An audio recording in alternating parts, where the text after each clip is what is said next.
أعوذ بالله من الشيطان الرجيم.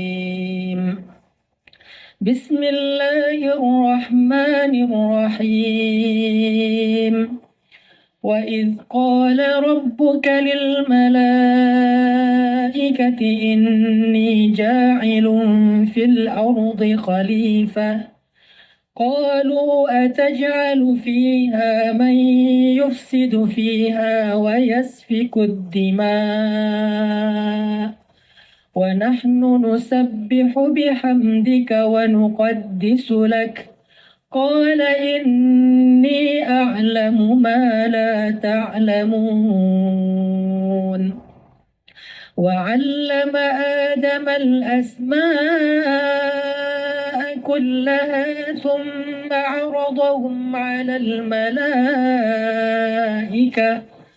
فقال أنبئوني بأسماء هؤلاء إن كنتم صادقين قالوا سبحانك لا علم لنا إلا ما علمتنا إنك أنت العليم الحكيم قال يا آدم أنبئهم بأسمائهم فلما أنبأهم بأسمائهم قال ألم أقل لكم إني أعلم غيب السماوات والأرض وأعلم ما تبدون وما كنتم تكتمون.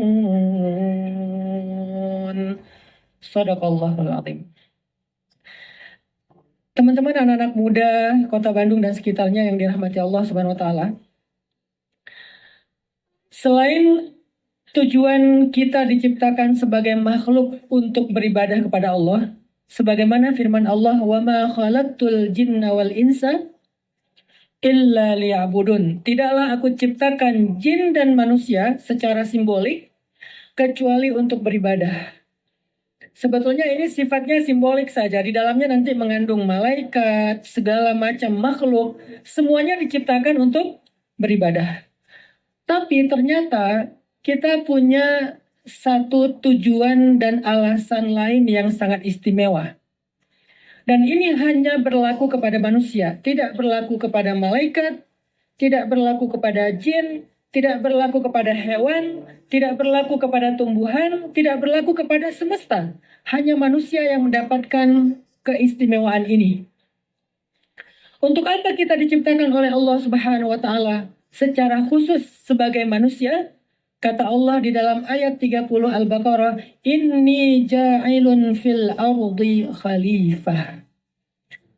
Aku menjadikan di muka bumi seorang khalifah. Ternyata tujuan Allah menciptakan kita sebagai manusia dimulai dari kakek kita yaitu Nabiullah Adam alaihissalam. Tujuan satu-satunya adalah supaya kita menjadi khalifah di muka bumi.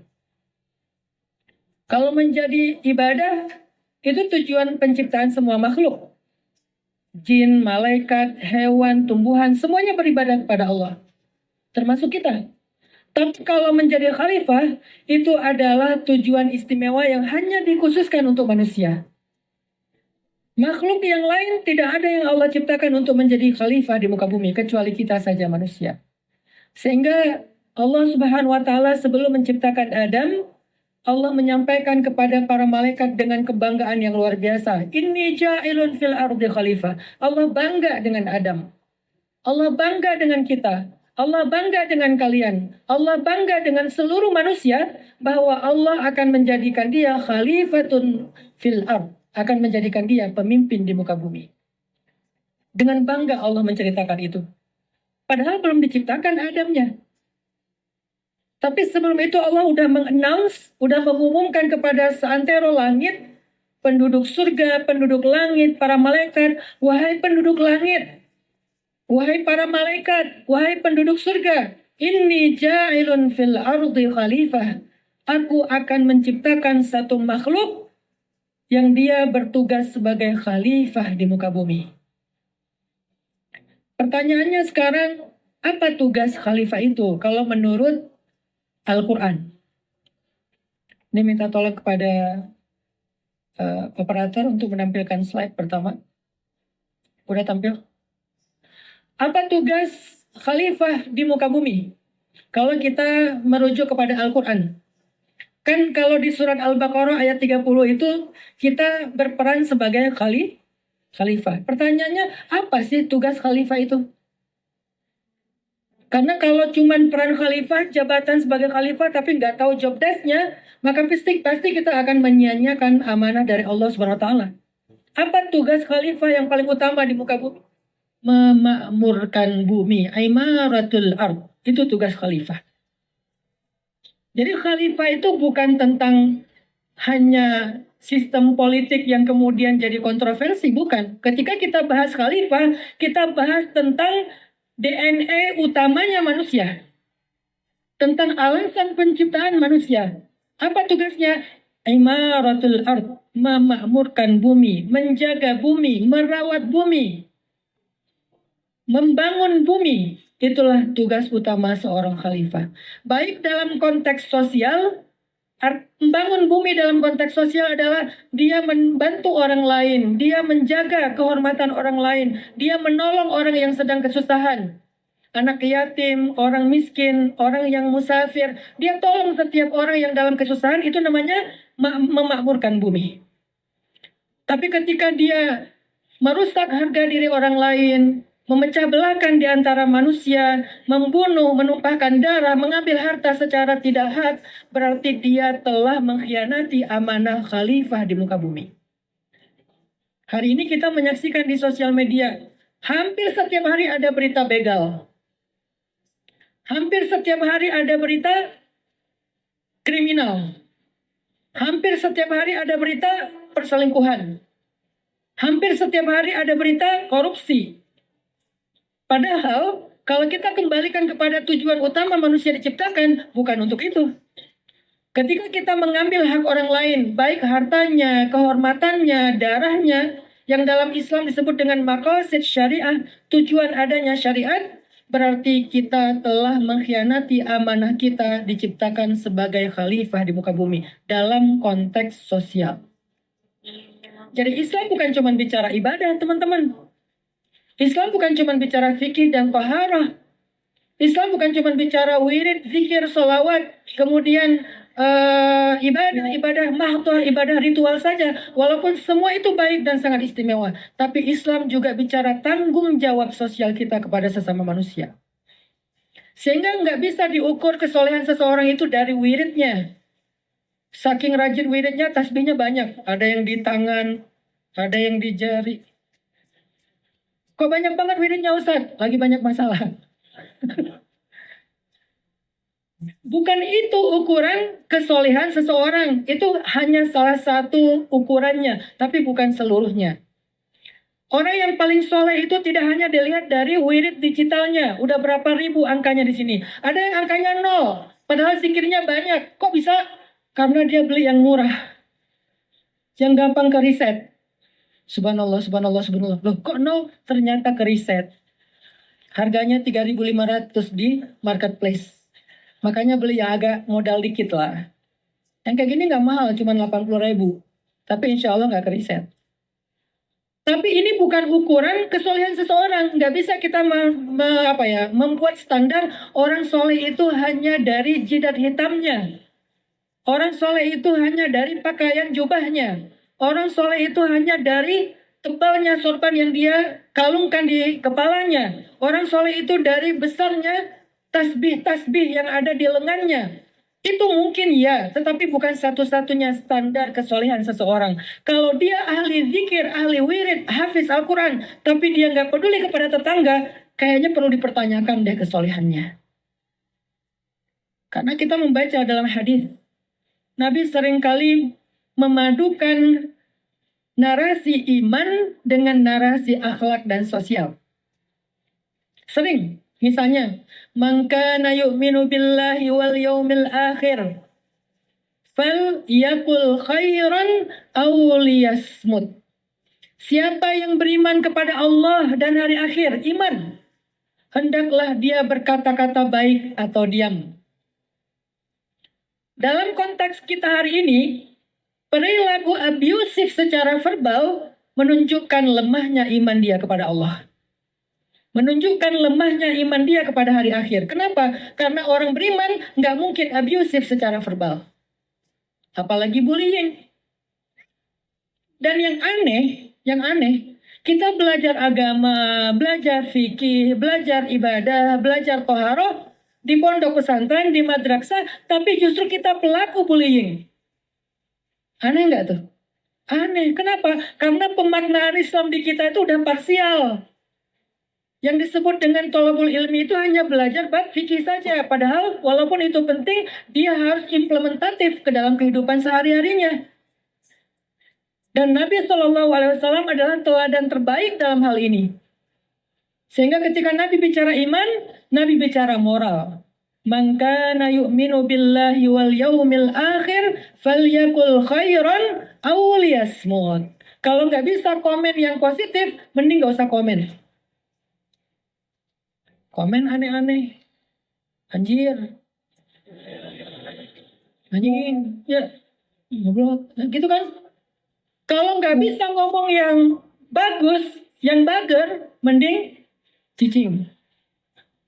Kalau nggak bisa ngomong yang baik-baik, mending diam.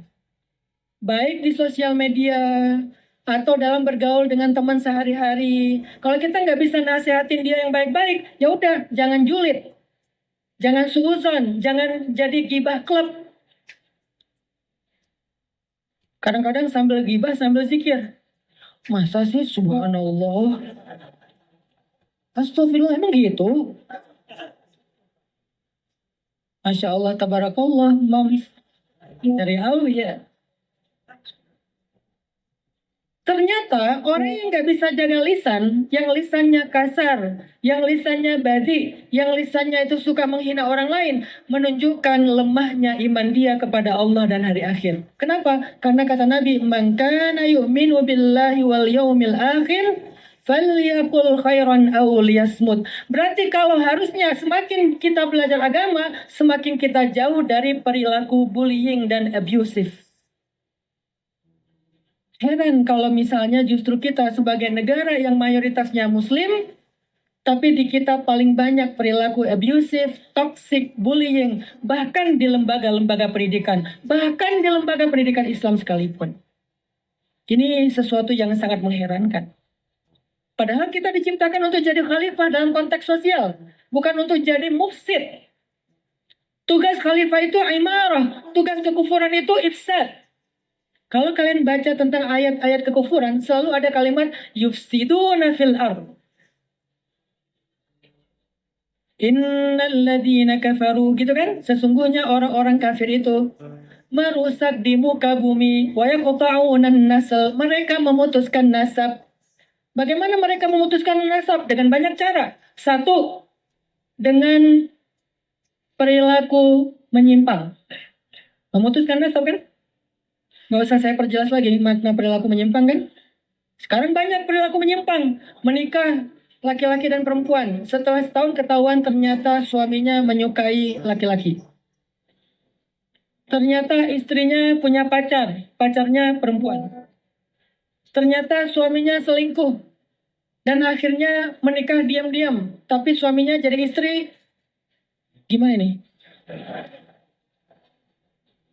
Suaminya jadi istri, suaminya punya suami. Ya gitu lah pokoknya, pusing saya juga.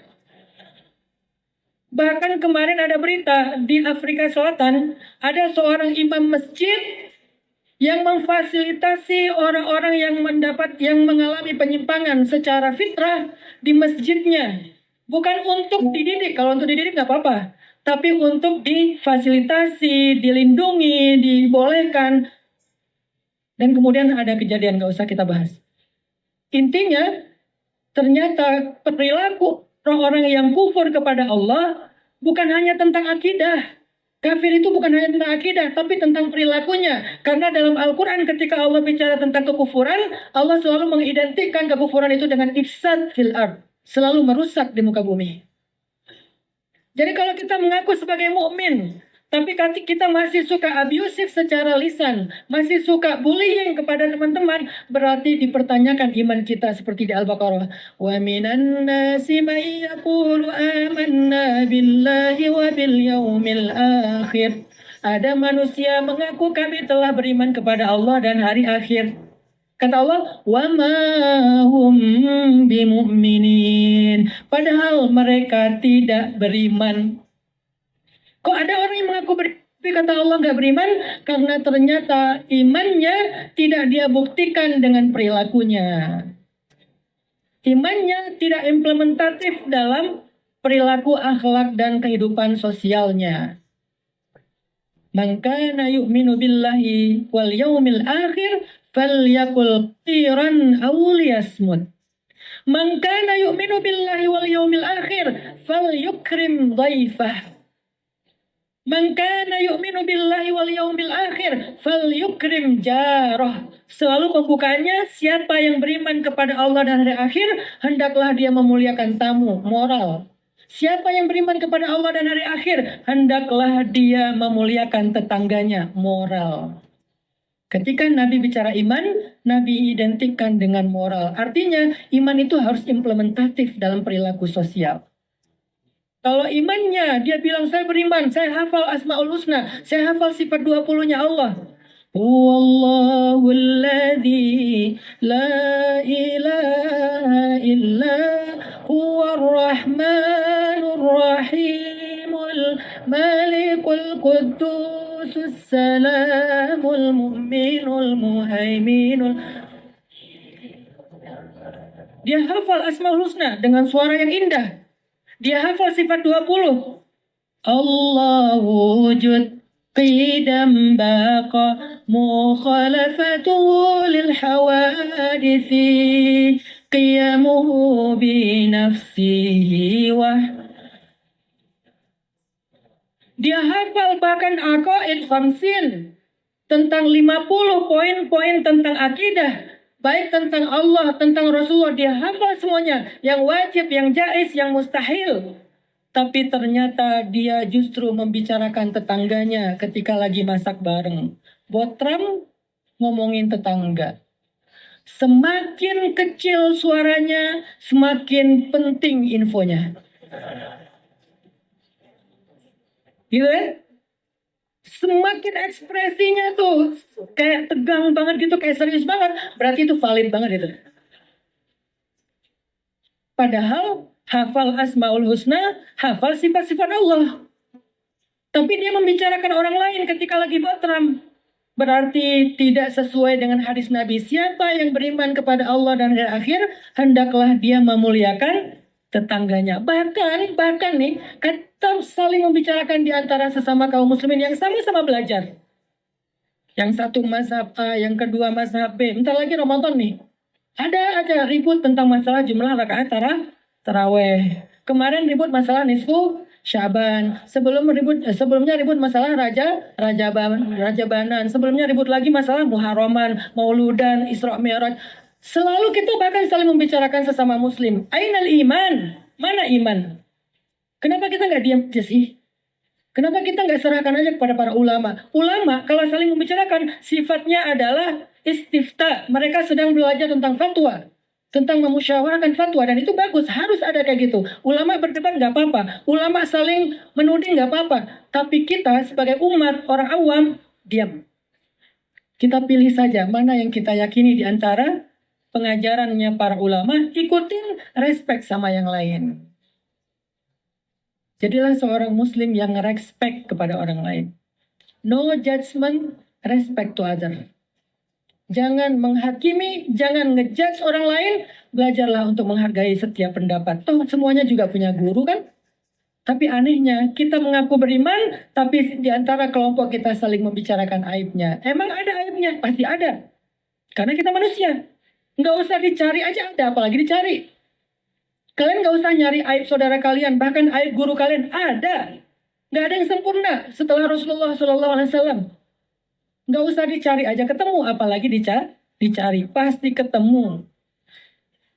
Maka ternyata kita tuh ditugaskan untuk menjadi khalifah imaratul ard, membangun bumi. Dalam konteks sosial itu membangun manusia dengan peradabannya, dengan masyarakatnya, dengan moralnya, dengan adab dan akhlaknya dalam konteks sosial.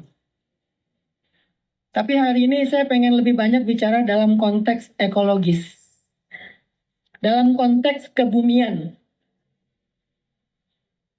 Ternyata kita juga ditugaskan untuk membangun bumi dalam konteks menyelamatkan ekologi bumi ini, baik di laut maupun di darat. Sehingga ketika kita buang sampah sembarangan, maka dipertanyakan iman kita.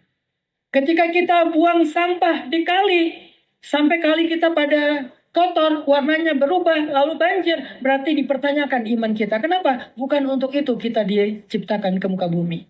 Bukan untuk merusak, itu ifsad. Sedangkan kita imarah, membangun, bukan merusak. Sampai Nabi pernah bilang gini, seburuk-buruk perilaku adalah membuang sampah di tempat umum. Salah satu di antara tempat umum yang dimaksud itu adalah jalan dan sungai. Maka seburuk-buruk perilaku adalah membuat WC di sungai. Kan banyak di kita, ada sungai jadi WC. Kenapa ada sungai nggak dimanfaatkan untuk kebaikan-kebaikan kan? Kenapa malah jadi toilet? Udah yang organik, yang non-organik, semua ke sungai. Kasihan sungai itu. Ada satu sungai viral, warnanya biru. Wah, semuanya ke sana. Padahal sungai yang biru itu ada di dekat kita juga. Cuman kita yang menjadikannya coklat. Nggak perlu ke Papua kalau pengen dapat sungai biru. Walaupun Papua emang birunya biru banget sih. Keren sih emang. Tapi apakah di Bandung nggak kurang sungai-sungai yang keren? Banyak banget di tengah kota. Tapi karena kita sendiri nggak paham tentang peran iman dan peran khilafah kita, akhirnya kita ngerasa buang sampah ke sungai itu bukan dosa ekologis. Bukan dosa lingkungan, padahal itu dosa lingkungan. Bahkan Nabi menyebutnya seburuk-buruk perilaku. Harusnya sungai kita di Bandung tuh kayak di Tokyo, kayak di Seoul. Sehingga nanti orang Korea sama orang Jepang, kalau ditanya wishlist kamu, Bandung. Bukan sebaliknya, orang Bandung ditanya wishlist kamu, Seoul. Kenapa wishlist kita Seoul? Padahal kita punya alam yang lebih baik daripada mereka. Karena kita tanpa sadar telah merusak. Kita ditugaskan oleh Allah di muka bumi, teman-teman, adalah untuk imaratul ard, menjaga, merawat bumi secara ekologis selain dalam konteks sosial. Itulah tugasnya Adam alaihissalam. Inni ja'ilun fil ardi khalifah.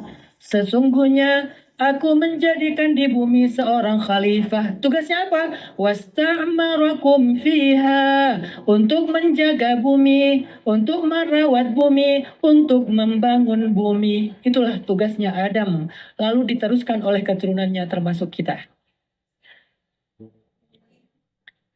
Kemudian ayat berikutnya, setelah ayat tentang tugas khalifah, ayat berikutnya apa?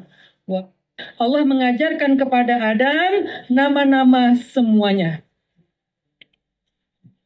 Ini poin kedua yang saya ingin sampaikan kalian. Poin pertama, tugas kita diciptakan sebagai manusia adalah untuk menjadi khalifah.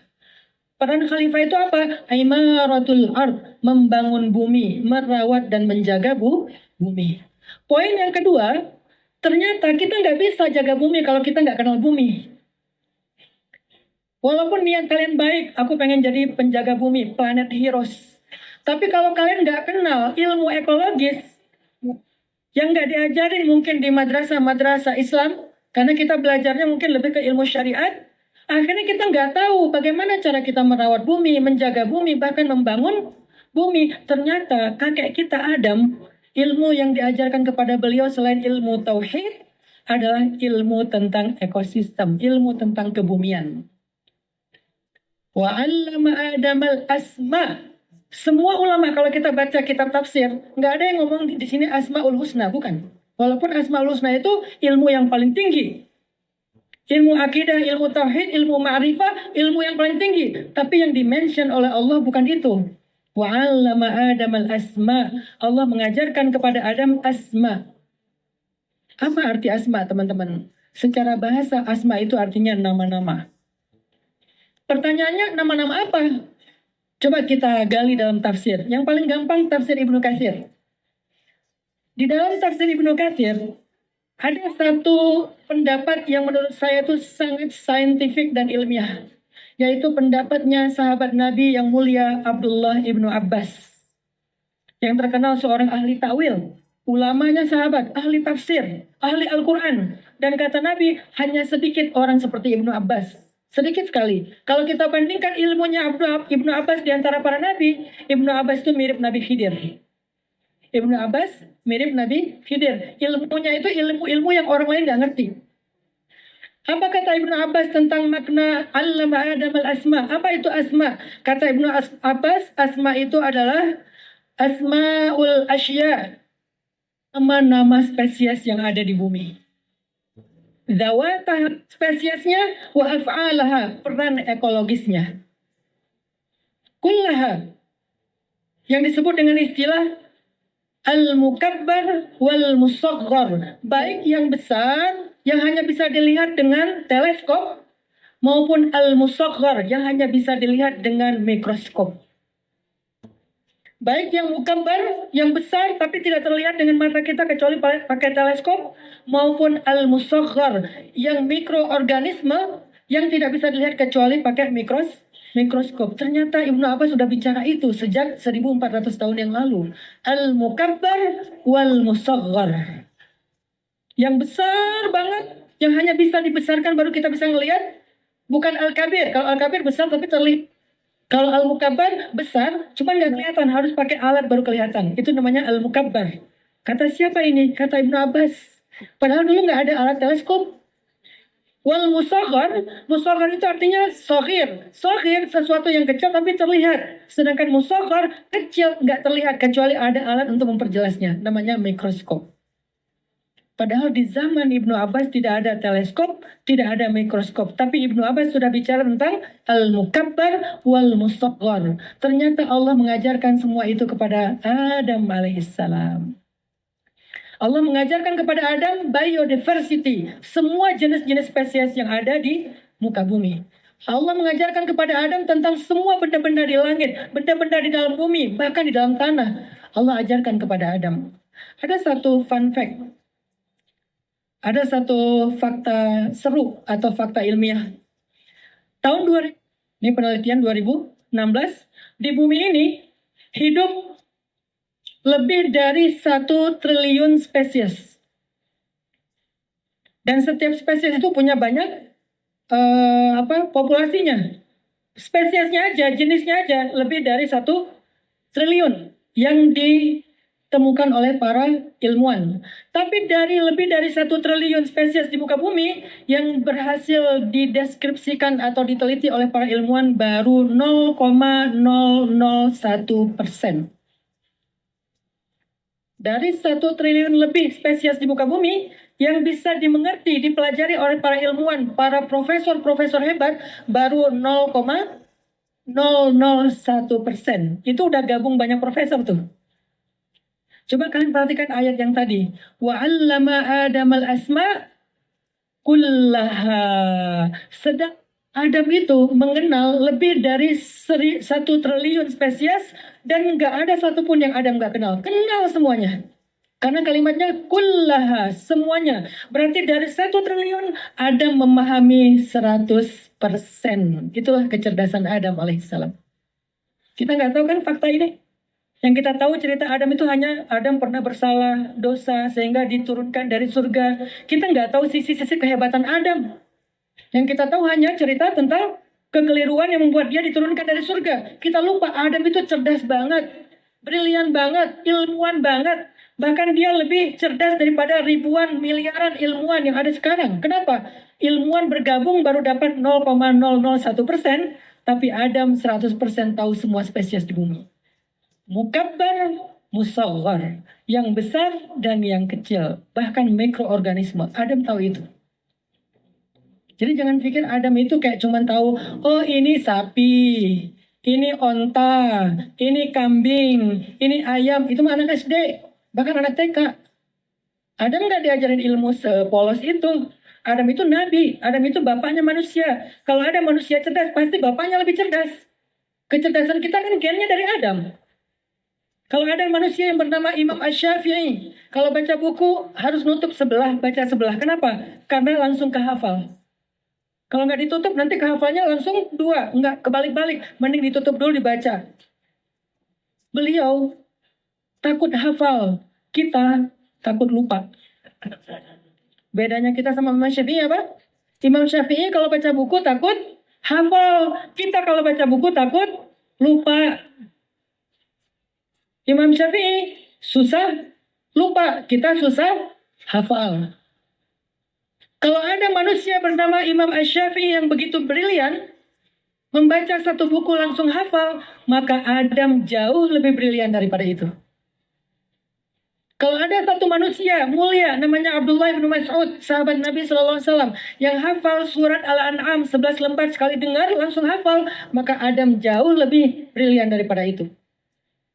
Adam Adam al-asma kullaha. Adam diajarkan asma, biodiversity, nama-nama spesies, bahkan semuanya. Mungkin lebih daripada 1 triliun. Itu yang baru ditemukan oleh para ilmuwan. Inilah yang diajarkan kepada Adam. Bahkan Adam diajarkan tentang bukan hanya mikroorganisme atau biodiversity. Adam diajarkan tentang geologi, hidrologi, tentang iklim, astronomi, tentang oceanografi, tentang banyak hal di bumi ini. Adam mengerti. Jadi keilmuan-keilmuan yang sudah dibagi-bagi di antara para ilmuwan, Adam mengerti semuanya. Kenapa? Itu bekal dia sebelum menjadi seorang khalifah. Karena nggak mungkin jadi seorang khalifah kalau dia tidak dibekali dengan pemahaman ilmu yang seperti ini. Jadi teman-teman yang dirahmati Allah Subhanahu wa taala, poin yang kedua yang ingin saya sampaikan kepada kalian adalah ternyata kakek kita yang bernama Adam itu seorang laki-laki yang sangat cerdas. Dia punya ilmu tentang bumi, makanya dia bisa menjadi khalifah di bumi. Pertanyaannya, sekarang saya mau nanya, berapa jenis burung yang kalian hafal?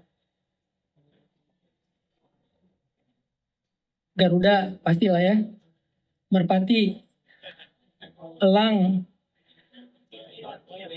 apa? Oh, lovebird. Lovebird. Banyak kan ini? Sampai 20 nggak? Nggak sampai. Berapa jenis? Oke, berapa jenis ikan yang kalian hafal? Sampai 50 nggak? Adam menghafal lebih dari 1 triliun spesies. Kenapa saya katakan gitu? Karena kata Allah, kullaha, semuanya. Nggak ada yang Adam nggak kenal. Kalau ada yang dia nggak kenal, berarti bukan kata kullaha, bukan semuanya. Ba'daha, sebagiannya. Atau mungkin sebagian kecilnya, atau 1 atau 2. Bid'aha itu 1 sampai 3 sampai 10 misalnya. Kalau kita kan bid'un, cuman 3 sampai 10 yang kita hafal. Bahkan nggak setengahnya. Adam kullaha, semuanya. Dan hebatnya ketika Allah bertanya kepada malaikat, kata Allah, faqala anbi'uni bi asma'i haula. Wahai malaikat, sebutkan nama-nama mereka. Spesies ini apa? Mereka bilang subhanak, nggak tahu ya Allah. Yang ini apa? Subhanak, nggak tahu ya Allah. Yang itu apa? Subhanak, nggak tahu ya Allah. Malaikat aja yang cerdas nggak tahu. Saking dahsyatnya ilmunya Adam. Sampai ditanya kepada malaikat, malaikat nggak tahu. Berarti Adam kalau ibaratnya di sekolah nih, juara kelas di antara malaikat. Ranking kelas di antara malaikat. Kita ranking terakhir di antara manusia. Saking sederhananya kita gitu kan. Tapi Adam ranking 1, juara kelas, ranking kelas di antara malaikat. Artinya di dalam kelas nih seolah-olahnya nih. Kalau kita pakai analogi kelas ya. Malaikat, ini apa? Subhanak, nggak tahu ya Allah. Ini subhanak, nggak tahu ya Allah. Yang ini subhanallah, masya Allah, tabarakallah, nggak tahu ya Allah. Terus Allah bilang, ya Adam, ambi'hum bi asma'ihim. Wahai Adam, sebutkan nama-nama yang tadi aku tanya. Fa'amba'ahum. Maka Adam pun, falamma amba'ahum bi asma'ihim. Adam pun menyampaikan, ini namanya ini namanya ini namanya ini. Bukan hanya zawataha, tapi juga af'alaha, kata Ibnu Abbas. Bukan cuma disebutkan jenisnya, tapi juga peran ekologisnya. Dahsyat nggak tuh ilmu Adam? Bukan cuman jenisnya, tapi juga peran ekologisnya. Ini adalah misalnya ya, cacing. Spesies cacing. Peran ekologisnya sebagai dekomposer. Dia yang mengurai. Oh, ini adalah pohon emergen. Peran ekologisnya menyerap karbon dan mengeluarkan O2, oksigen. Ini adalah bumhead. Bumhead yang ada di dalam laut, perannya apa? Sama, dekomposer. Dia yang makan karang, kemudian pupnya menjadi sumber makanan bagi fitoplankton. Adam tahu, bukan cuma zawata, kata Ibnu Abbas, tapi juga af'alaha. Bukan cuma jenis spesiesnya, tapi juga peran ekologis spesies tersebut. Itulah Adam. Itu yang diajarkan kepada Adam. Refleksinya untuk kita apa, teman-teman? Penting bagi kita belajar tentang ekologi. Penting bagi kita mengenal bumi, walaupun sederhana, nggak harus jadi ilmuwan. Minimal kita tahu apa bahayanya sampah plastik bagi bumi. Minimal kita tahu apa bahayanya kalau menebang pohon dan tidak membayar hutangnya dengan menumbuhkan pohon yang lain, menanam pohon yang lain. Apa dampaknya bagi kita? Minimal kita tahu apa bahayanya merusak karang di laut. Apa bahayanya kalau karang itu mengalami bleaching? Bleaching itu menjadi putih. Apa dampaknya kalau laut rusak terhadap oksigennya manusia? Minimal kita tahu itu dengan membaca. Supaya apa? Supaya kita tidak menjadi perusak di muka bumi. Lebih hebatnya lagi, supaya kita bisa merawat, menjaga, dan melindungi bumi. Itu pentingnya asma yang diajarkan Allah kepada Adam. Kalau Adam tidak belajar tentang ilmu asma, kullaha, Adam nggak bisa menjadi seorang khalifah. Kita kasih contoh ilmu Adam tentang kelautan yang disebut dengan marine biology. Saya sekarang lagi senang-senangnya belajar tentang marine biology karena saya senang scuba diving. Saya nggak mau diving cuman foto-foto taruh di Instagram, nggak mau. Saya pengen scientific dive. Diving belajar tafakur kebesaran Allah karena Allah suruh kita tafakur. Jadi setiap kali saya nyelam, saya sedang mencari bukti-bukti kebesaran Allah yang ada di underwater. Saya sedang melihat kebesaran Allah. Sehingga nyelamnya menjadi tasbih. Nyelamnya menjadi tafakur. Nyelamnya menjadi ibadah. Disebut dengan scientific dive. Saya baca beberapa tentang referensi ilmu marine biology.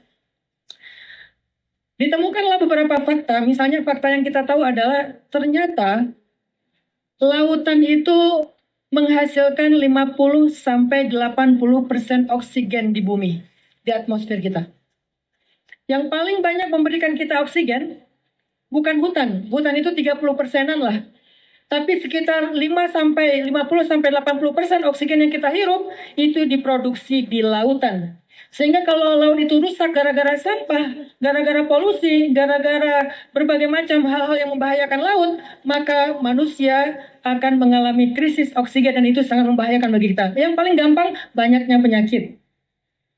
Dikit-dikit sakit, banyaknya virus, banyaknya pandemi. Gara-gara apa? Salah satu dampak dari krisis iklim. Dampak dari berkurangnya oksigen, meningkatnya karbon. Sehingga yang kita hirup itu tanpa sadar racun. Kenapa orang dulu lebih sehat daripada orang kita sekarang? Karena orang dulu tidak banyak karbon, masih sehat alamnya. Kita udah yang lebih banyak kita hirup karbonnya. Sakit kepala, pusing, mual-mual, segala macam. Ternyata yang memproduksi oksigen itu adalah lautan. 50-80% oksigen di dunia ini diproduksi oleh laut. Pertanyaannya, siapa makhluk yang begitu istimewa yang Allah berikan amanah untuk memproduksi oksigen? Siapa yang Allah berikan amanah untuk memproduksi oksigen? Namanya fitoplankton. Kalian nonton SpongeBob? Nah, yang kalian nonton di SpongeBob itu Tapi kalau yang fitoplankton, kata para ilmuwan, adalah mikroorganisme yang tidak bisa dilihat oleh mata. Dia hidup di bawah permukaan air. Di bawah permukaan air laut. Ternyata makhluk yang bahkan kita nggak bisa ngelihat, yang sangat mikroorganisme, kalau dalam bahasa tafsir Ibnu Abbas apa istilahnya? Musaghar, ternyata dialah yang Allah berikan amanah untuk memproduksi oksigen bagi manusia. Caranya gimana? Dengan sebuah proses ekosistem. Dengan fotosintesis. Cahaya matahari membantu fitoplankton untuk menyerap karbon di atmosfer. Jadi kita ngeluarin racun, diserap oleh pohon dan fitoplankton.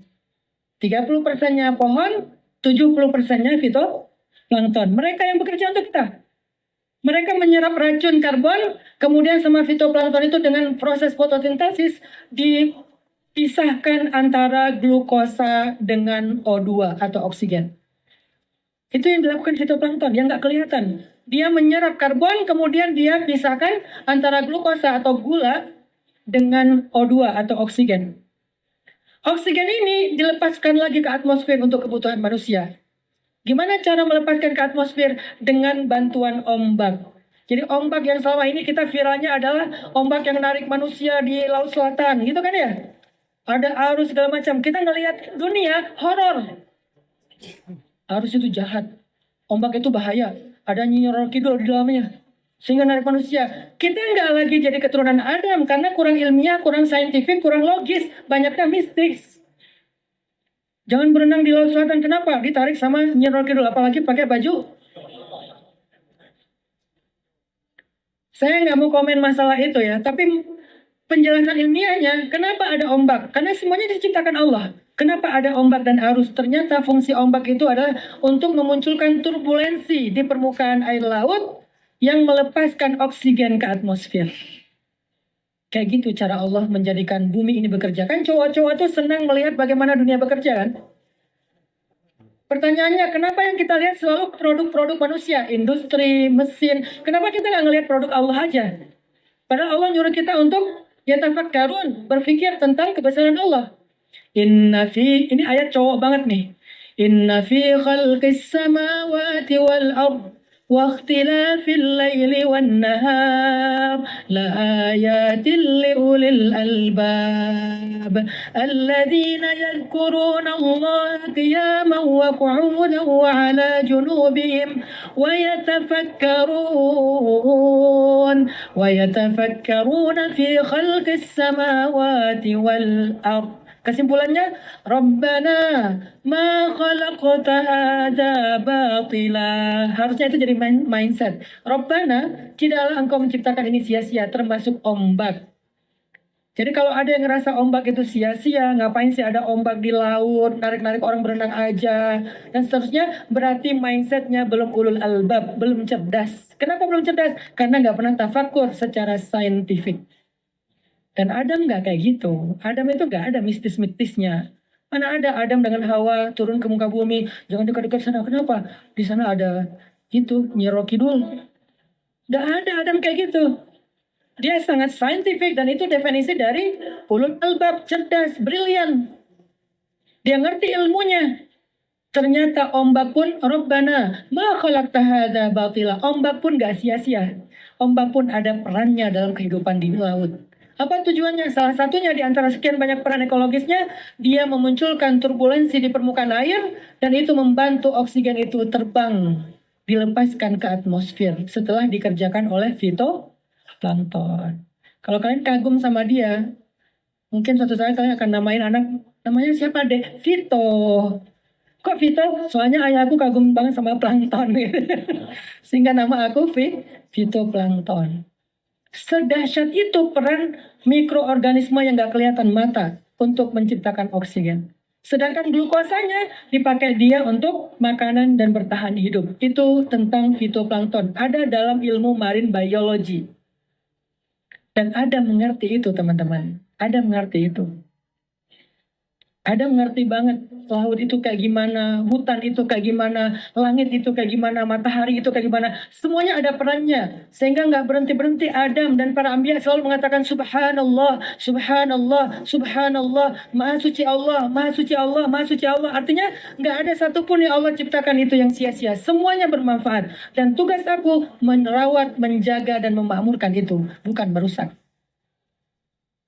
Ini tafsir dari wa'allama Adamal asma. Atau tentang ekosistem hutan. Bagaimana Adam belajar tentang misalnya kalau dalam teori ilmiahnya ya, walaupun dulu istilahnya kita nggak tahu. Kalau sekarang misalnya sebutlah teorinya tentang sistem vegetasi hutan.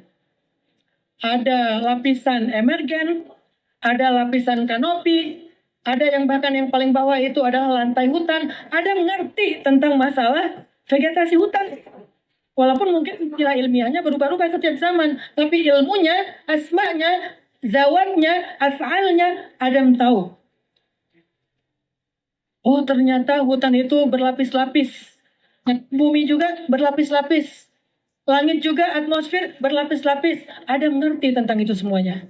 Bahkan af'alnya, peran dari setiap lapisan itu Adam mengerti. Termasuk salah satu di antara spesies yang mungkin paling sederhana, sebutlah lebah. Adam kenal tentang lebah.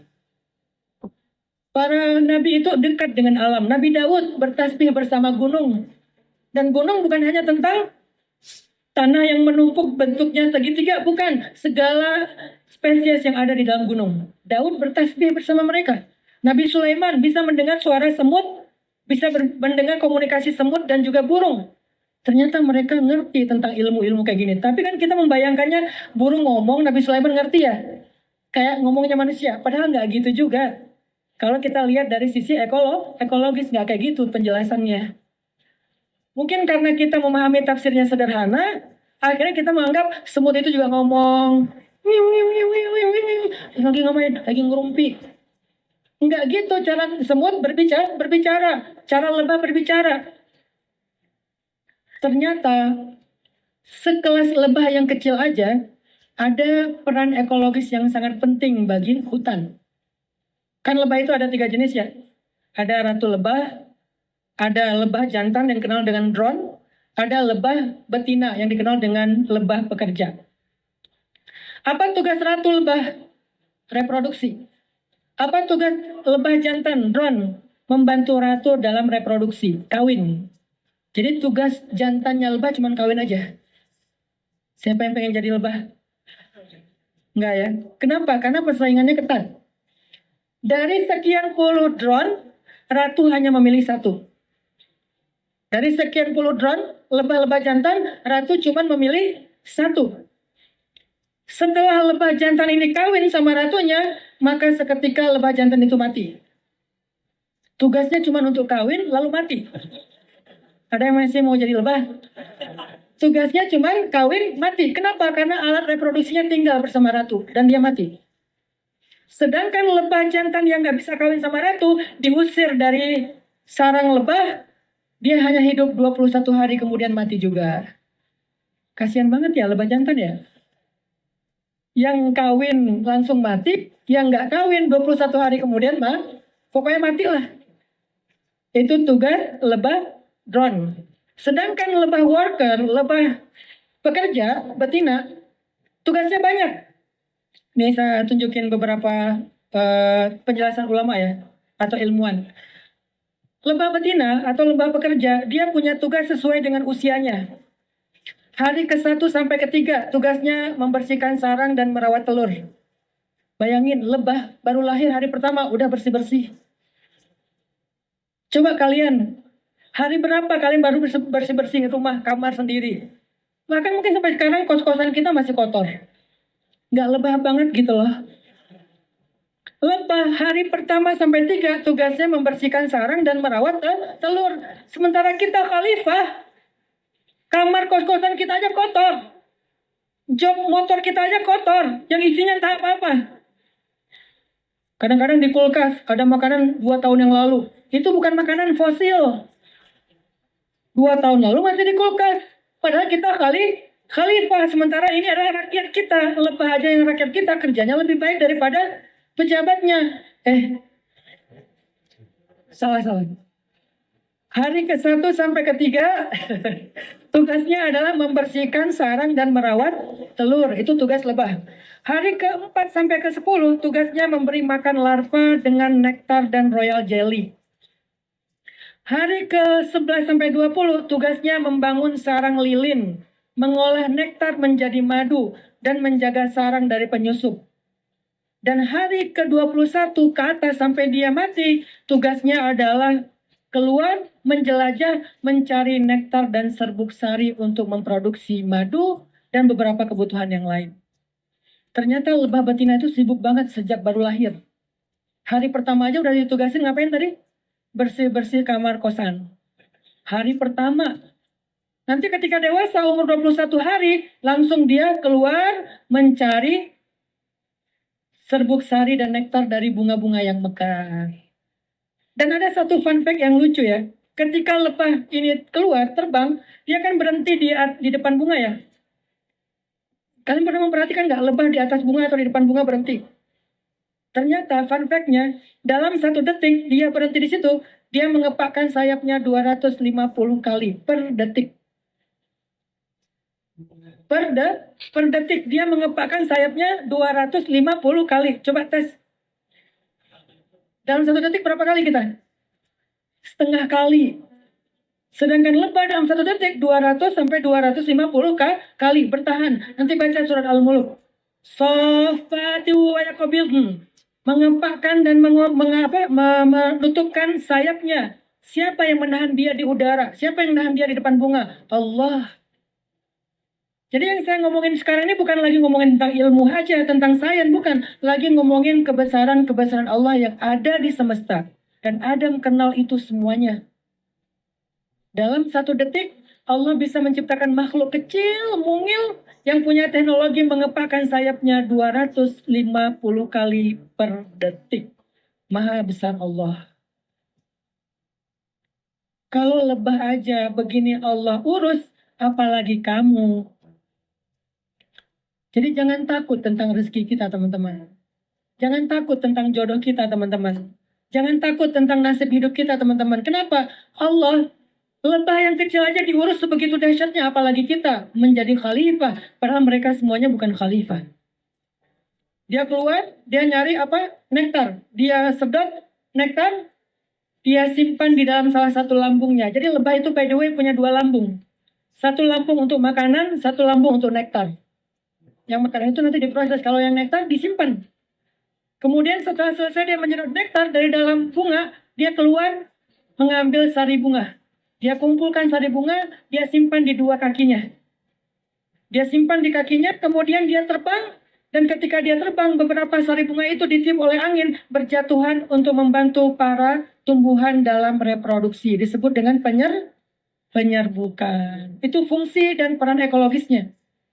Sampai di rumahnya, ada satu fun fact lain. Tahu nggak gimana cara lebah berkomunikasi? Ternyata teman-teman, sesama lebah nih, berkomunikasi bukan dengan ngomong, bukan dengan suara, berkomunikasi dengan menari. Lebah berkomunikasi dengan cara menari, makanya disebut dengan bee dance.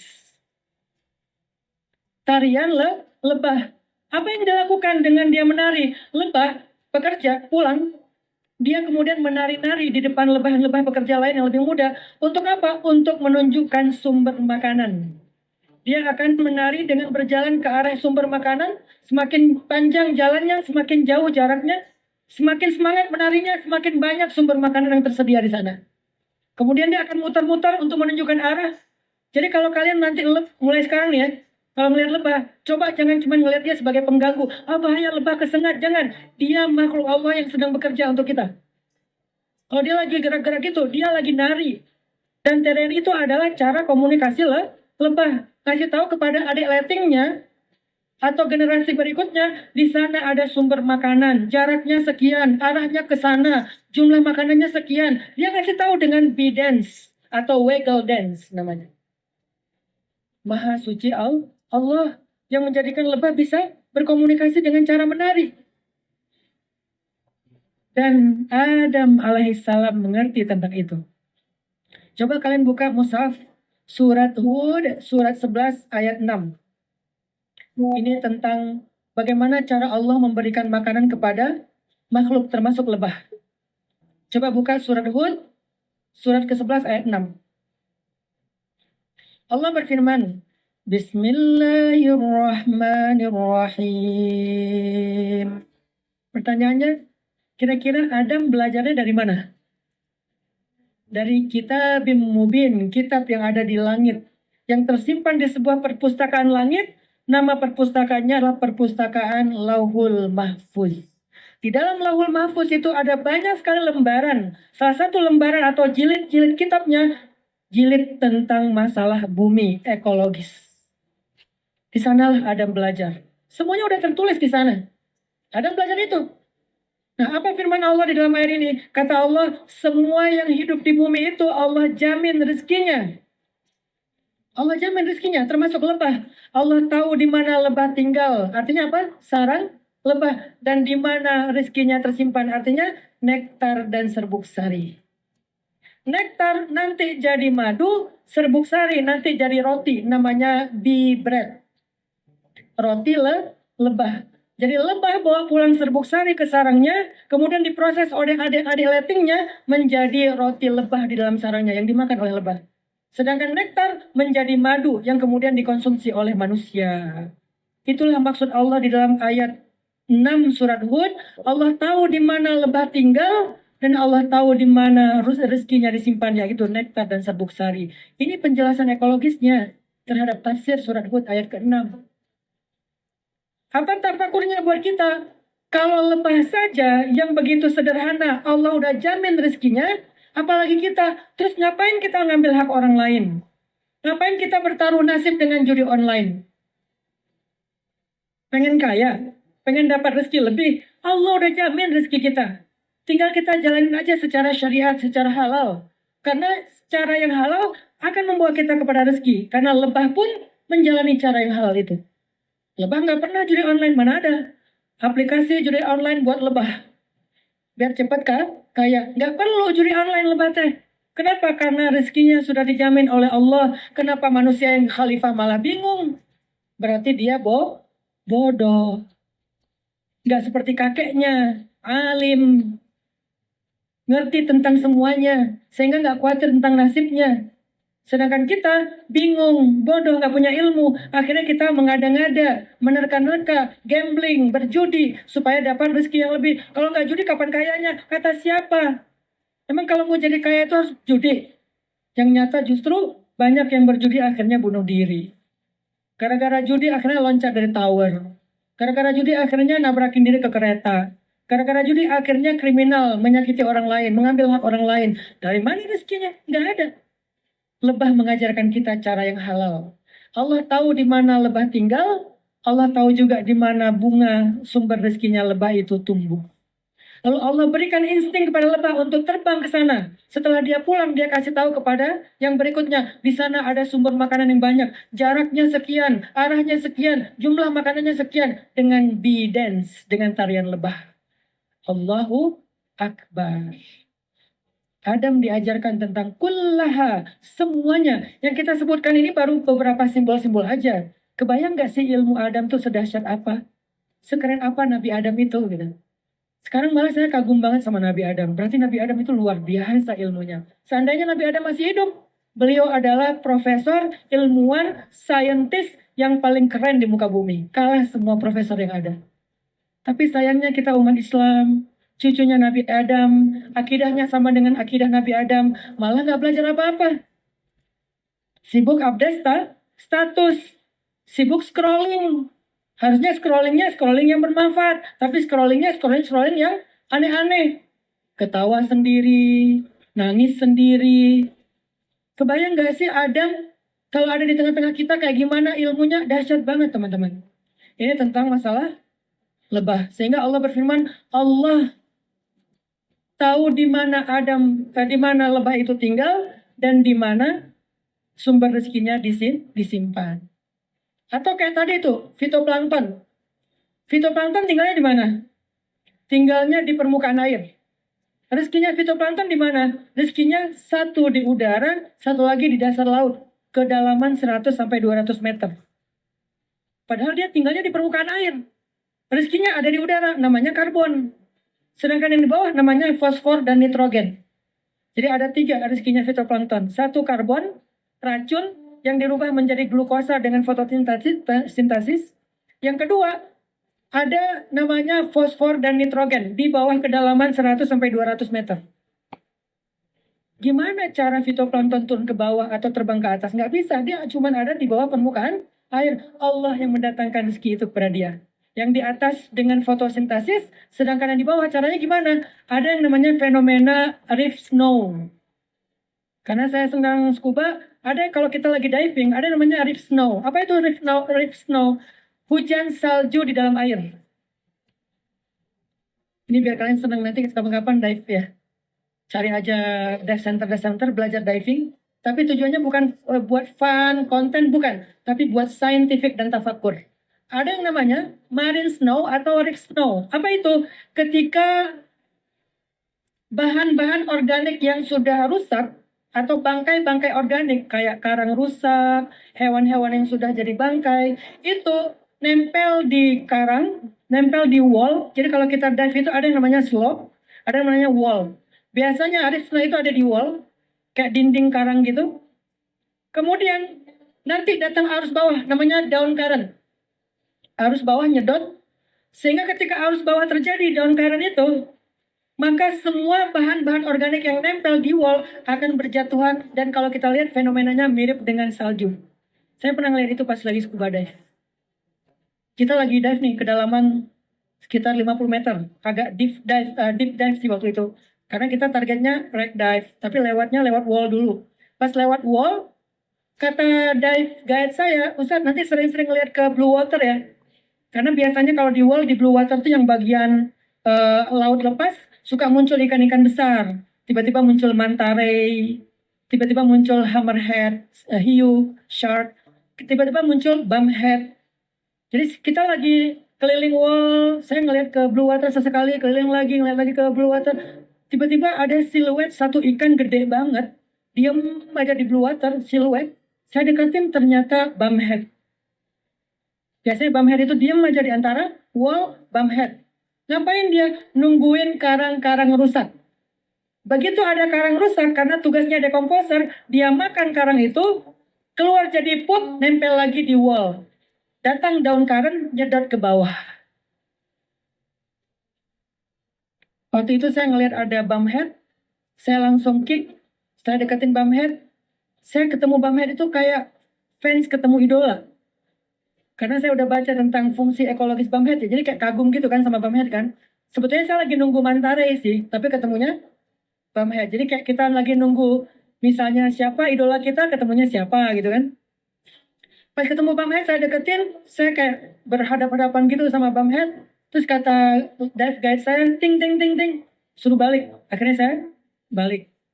Kita jalan lagi, kelihatanlah snow, marine snow. Ternyata marine snow itu adalah down current, arus bawah yang menyedot bahan-bahan organik tadi, sampah-sampah organik, disedot ke bawah sampai 100-200 meter di bawah permukaan air. Di sana disambut oleh cyanobacteria namanya. Ada bakteria di bawah laut yang tugasnya adalah memproses bahan-bahan organik ini menjadi 2 unsur, namanya fosfor dan nitrogen. Ketika udah selesai diproses oleh cyanobacteria di bawah kedalaman 100-200 meter, akhirnya datang lagi up current. Arus atas. Saya pernah lihat juga arus atas. Muncul arus atas gini. Muncul, dia bentuknya gini. Naik, terus dia horizontal. Pertama vertikal, kemudian horizontal. Itu lagi up current tuh, lagi arus atas. Biasanya kalau terjadi arus atas, itu adalah jadwal makan siang. Jadi pas kita lagi dive, tiba-tiba arus. Bagaimana Ustaz tahu arus? Biasanya arus itu tanda-tandanya banyak ikan kecil yang tiba-tiba baris. Kan ikan kecil lagi main-main nih. Nemo segala macam ya. Lagi main-main dekat karang gitu kan. Tiba-tiba langsung baris semuanya. Berarti ada arus. Kalau barisnya ke bawah, berarti arusnya dari bawah. Kalau barisnya ke atas, berarti arusnya dari atas. Kalau barisnya dari samping, berarti arusnya dari sebelah sini. Left atau right. Tiba-tiba ada ikan gini semuanya. Harusnya lagi ke atas. Terus gini, kita langsung nyempil di antara karang-karang. Kita pakai hook, kita pegang karena arusnya lumayan kenceng. Kita nyempil, lewatlah manta ray. So, dia buka mulutnya, dia makan, lewat lagi hammerhead. Shark, hiu yang bentuknya kayak palu itu. Lewat hammerhead, schooling hammerhead, lewat manta ray yang gede-gede itu, yang kayak wibawa banget gitu lewatnya. Ngeliat kita, apaan sih kalian, gua mau makan gitu kan. Saya ngeliat, wah kagum banget. Dalam hati saya, Masya Allah, Masya Allah. Cuman kan gak bisa ngomong ya. Kalau ngomong kan jadi bluk, bluk, bluk, bluk, bluk, bluk, bluk. Nanti malah masuk air ya. Tapi dalam hati, Masya Allah, Masya Allah, Masya Allah. Ternyata fosfor dan nitrogen yang tadi diproduksi oleh cyanobacteria dikeluarkan oleh arus atas untuk makanan bagi fitoplankton yang ada di permukaan air. Masya Allah, Masya Allah. Itulah kedahsyatan ekosistem laut dan hutan yang Allah ciptakan. Gak ada yang sia-sia. Yang gak bisa diproses cuma sampah manusia, plastik, dan seterusnya. Yang ngerusak fitoplankton, yang ngerusak karang, yang ngerusak semua ekosistem itu. Kita nih, kalau sampah kita memang bermasalah, tapi kalau sampah semesta itu gak apa-apa. Makanya saya pengen mulai sekarang setiap ada acara sharing night saya, mudah-mudahan ini jadi tren. Kita bikin kegiatan sedekah sampah di depan masjid. Sebetulnya ini kita udah pernah bikin kan sebelum pandemi kan. Cuman sempat terhenti karena pandemi. Sekarang kita coba hidupkan lagi. Bukan mau mengentaskan masalah sampah Kota Bandung, bukan. Mau mengedukasi dan mentransfer behavior. Kalau menyelesaikan sampah Kota Bandung mungkin kita nggak mampu. Tapi untuk melatih behavior tentang bagaimana waste management, bagaimana mengolah sampah, kita perlu lakukan itu di depan masjid. Masjid bukan hanya tempat belajar agama, tapi juga belajar menjadi khalifah. Salah satunya program sedekah sampah. Jadi mulai malam ini dan seterusnya, kalau kalian datang ke kajian saya harapkan bawalah sampah dengan niat sedekah dan dakwah. Walaupun kalian bisa mengolah sampah itu di rumah, tapi bawa aja. Terutama sampah plastik, dirapikan, dilipat, bawa ke masjid. Nanti hasil dari sedekah sampah kita pakai untuk membiayai sekolah anak-anak para pemulung. Jadi anak pemulung yang pengen nyantri, pengen ngafal Quran di pondok pesantren, kita biayai dari apa? Dari sedekah sampah anak muda Kota Bandung. Dan kalau ini jadi rame, booming, insya Allah akan menular ke seluruh Indonesia sebagai perilaku baru anak muda Indonesia. Dimulai dari masjid. Jangan sampai dimulai dari tempat lain. Harus masjid duluan. Malu kita. Masa orang-orang LGBT kampanyenya tentang sampah, kampanyenya tentang masalah-masalah moral. Sementara kita justru yang buang sampah, yang melanggar moral. Katanya kita fitrah. Mereka yang menyimpang. Malu dong kalau kayak gitu. Harusnya orang-orang yang fitrah ini yang menginspirasi kebaikan. Bukan malah orang-orang yang menyimpang fitrah itu yang menginspirasi kebaikan. Jadi Allah menyimpan makanan fitoplankton di mana? Di atmosfer sama di kedalaman 200 meter di bawah laut. Sedangkan fitoplankton hidupnya di permukaan air. Tapi dengan arus bawah dan arus atas, Allah kemudian memberikan makanan kepada fitoplankton. Apalagi kita yang tinggal di kota, dikasih akal, punya ilmu, gak mungkin kita gak bisa mendapatkan rezeki yang halal. Gak usah cari-cari yang haram atau syubhat.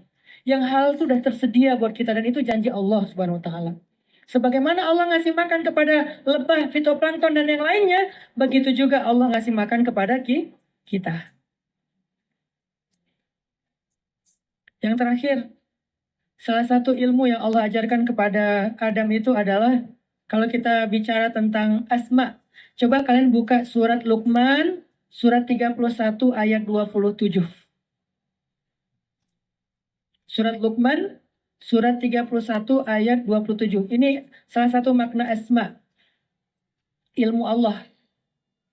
Allah berfirman, walau seandainya semua pohon yang ada di bumi dipakai menjadi pena, laut menjadi tinta, untuk menuliskan nama-nama atau ilmu-ilmu Allah, semua laut tintanya habis, pohon penanya habis, maka belum bisa menulis semua ilmu dan asma-asma yang Allah ajarkan kepada Adam. belum bisa menulis semua kalimat-kalimat Allah Subhanahu wa taala. Seluas itulah ilmu Allah Subhanahu wa taala, teman-teman. Tapi saya pengen ngasih tahu kepada kalian tentang sebuah fun fact scientific ekologis tentang pohon.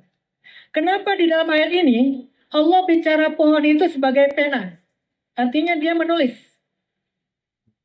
Kalau pemahaman awamnya kita adalah berarti pohon itu bisa dibikin jadi pensil ya. Dan itu benar, nggak apa-apa. Tapi ada nggak penjelasan yang lebih saintifik dan ekologis selain masalah pohon itu kayunya dijadikan sebagai pensil, kayunya dijadikan sebagai alat kaligrafi, sebagai pena. Ada nggak penjelasan yang lebih saintifik dan ekologis tentang bagaimana pohon itu menulis ilmu Allah? Bagaimana cara pohon menulis kalimat-kalimat Allah? Coba tampilkan tentang sebuah bidang ilmu namanya dendrokronologi. Silakan Anwar, tampilkan. Ternyata maksud Allah, pohon itu menjadi pena, selain dia kayunya dipakai jadi pulpen, ternyata pohon itu sendiri menulis kebesaran Allah. Pohon itu sendiri menulis kebesaran Allah, menulis kalimat-kalimat Allah, menulis berita-berita dari Allah. Yang dalam bahasa Al-Baqarah disebut dengan ghaibus samawati wal ard, rahasia langit dan rahasia bumi. Inni a'lamu ghaibas samawati wal ard, kata Allah, aku lebih tahu apa rahasia di langit dan apa rahasia di bumi. Salah satu rahasia di bumi itu yang tersimpan di dalam batang pohon yang disebut dengan tree ring, cincin pohon. Coba kalian perhatikan gambar cincin pohon itu. Cincinnya berwarna gelap dan tumbuhnya pelan. Sehingga cincinnya tuh kecil, garisnya kecil, nggak lebar. Sedangkan pohon yang tumbuh di musim semi dan musim panas, tumbuhnya cepat. Kemudian gambar, tampilkan aja gambarnya, sehingga gambar cincinnya menjadi lebih lebar karena tumbuhnya lebih cepat. Sehingga dalam bentuk cincinnya aja kita mengetahui tentang iklim. Oh, ternyata pohon kalau tumbuh dalam iklim panas dia cepat tumbuhnya, sehingga gambar cincinnya tuh lebih terang dan lebar. Sedangkan kalau jadi gunung meletus di situ, ternyata pohon itu menulis peristiwa sejarah ekosistem yang ada di sekitarnya. Itu maksud menulis pena. Sehingga kesimpulannya apa? Kesimpulannya adalah ternyata di dalam cincin pohon aja ada banyak catatan-catatan kalimatullah, ilmu-ilmu Allah Subhanahu wa taala. Ada mengerti nggak ini? Ngerti. Kenapa? Kullaha. Semuanya diajarkan kepada Adam. Pokoknya yang berkaitan dengan bumi, semuanya diajarkan kepada Adam alaihissalam. Maka teman-teman yang dirahmati Allah Subhanahu wa taala, apa pesan terakhir buat kita dari kajian yang saya sampaikan hari ini? Pesan yang pertama adalah kita tidak diciptakan ke muka bumi hanya untuk makan, tidur, berkembang biak. Kita diciptakan ke muka bumi itu untuk memimpin bumi dengan cara merawat, menjaga, memakmurkannya. Baik secara sosial maupun secara ekologis.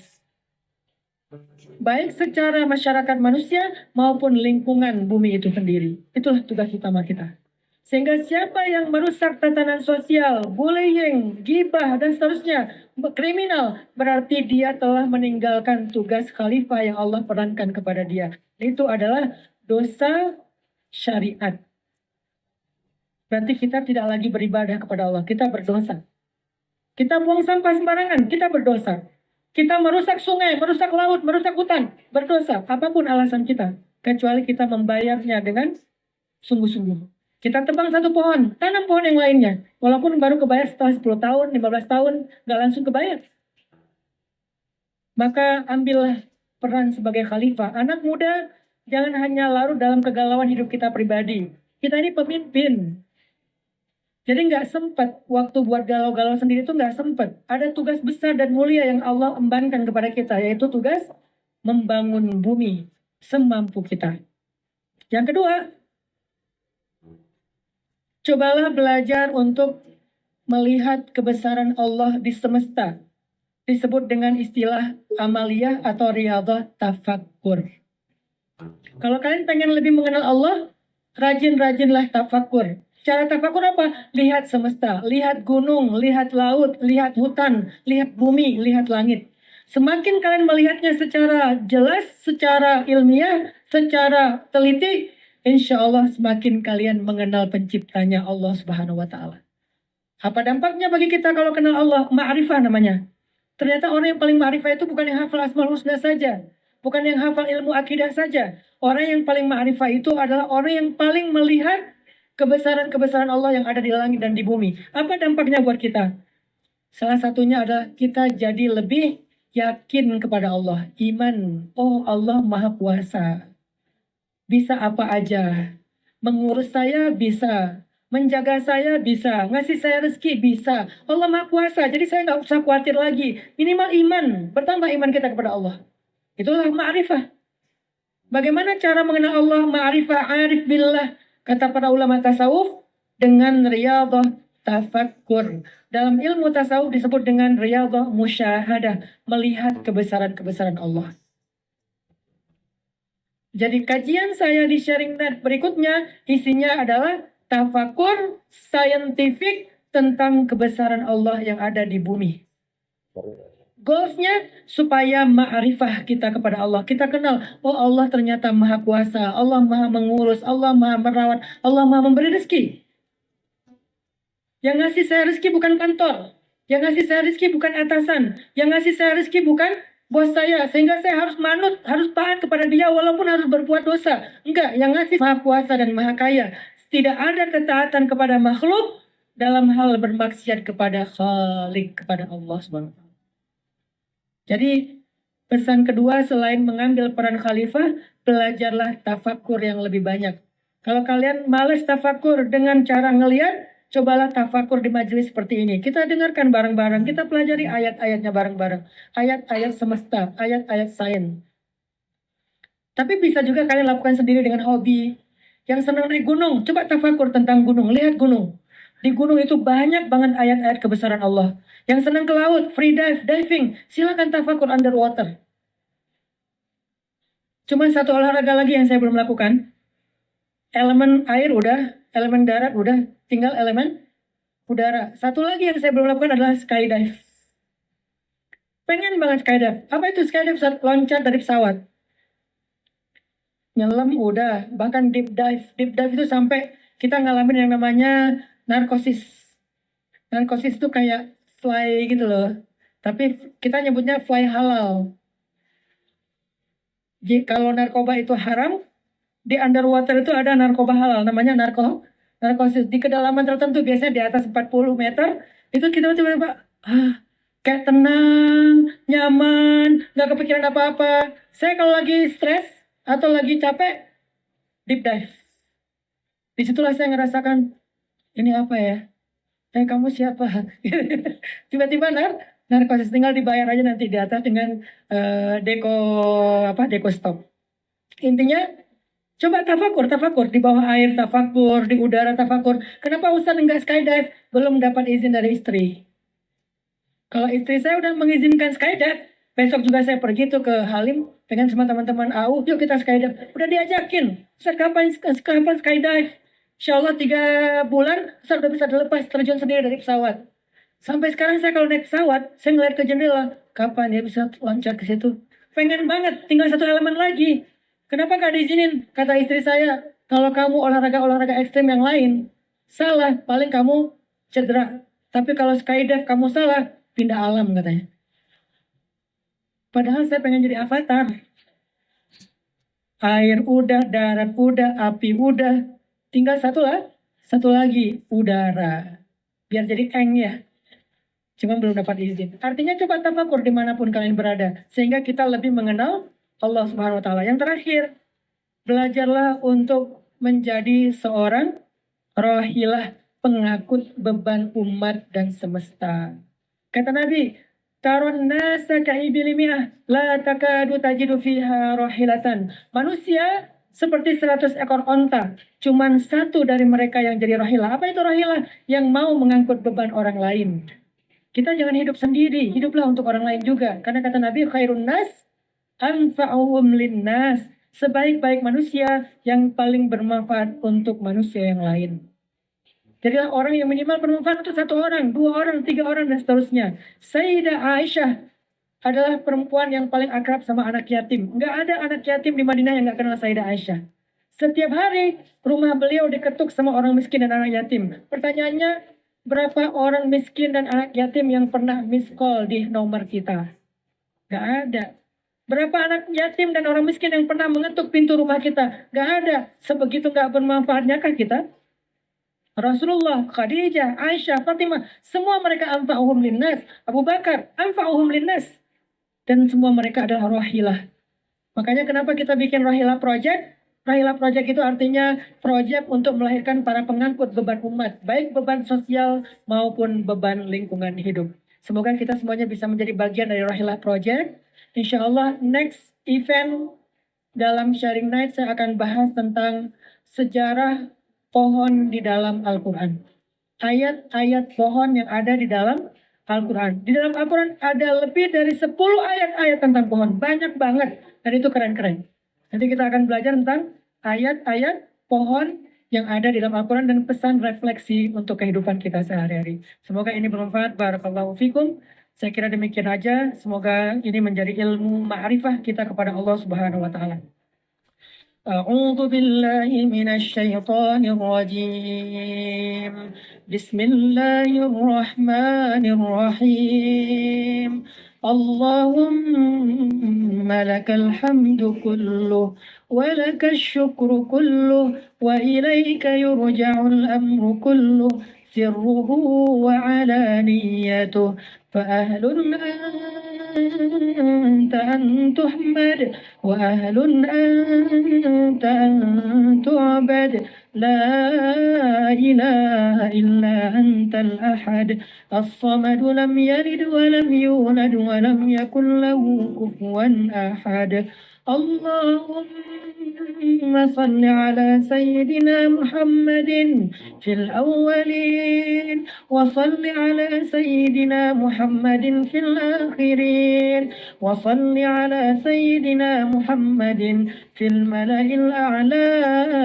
إلى يوم الدين اللهم إنك قلت وقولك الحق ادعوني أستجب لكم ها نحن ندعوك كما أمرتنا فاستجب لنا كما وعدتنا يا سامع الدعوات يا كاسي العظام لحما بعد الموت يا من أمنته يونس في بطن الحوت ويا من حفظت موسى في اليم والتابوت يا ودود يا ودود يا ودود يا ذا العرش المجيد يا فعال لما يريد اللهم إنا نسألك بأسمائك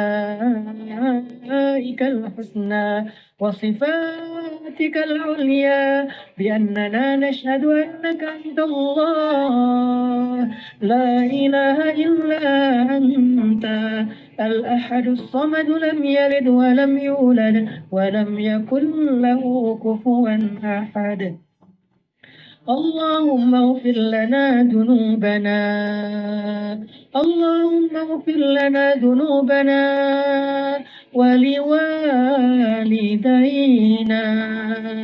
ولوالدينا ولوالدينا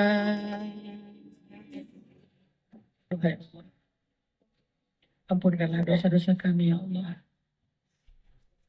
Ampunkanlah dosa-dosa kami dan dosa kedua orang tua kami ya Allah.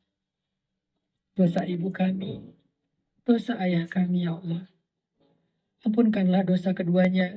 Sayangilah mereka berdua sebagaimana mereka menyayangi kami sejak kami kecil ya Allah. Ibu mengandung kami 9 bulan dalam kepayahan demi kepayahan. Sakit punggungnya, sakit dadanya, berat perutnya, sesak nafasnya, semuanya karena kami ya Allah. Setelah itu beliau melahirkan kami dengan taruhan nyawa, hidup atau mati. Kemudian beliau menyusui kami. Kemudian beliau besarkan kami dengan segala pengorbanannya. Kurang istirahatnya, kurang tidurnya, kurang makannya. Semua beliau lakukan demi membesarkan kami, buah hatinya. Balaslah setiap pengorbanan ibu kami ya Allah. Dengan kasih sayang lebih besar di sisimu ya Allah. Kami hanyalah anak-anak durhaka yang belum mampu membalas dan membayar segala pengorbanan ibu kami, ya Allah. Malah kami sering menyakiti hatinya, kami sering membentaknya, kami sering membuat dia sedih, kecewa, marah dengan ucapan kami, dengan sikap kami, dengan ekspresi malas kami, dengan ekspresi galak kami kepada beliau. Kami tidak mampu membayar setiap pengorbanan ibu, ya Allah. Balaslah setiap pengorbanannya dengan kasih sayang darimu, ya Allah.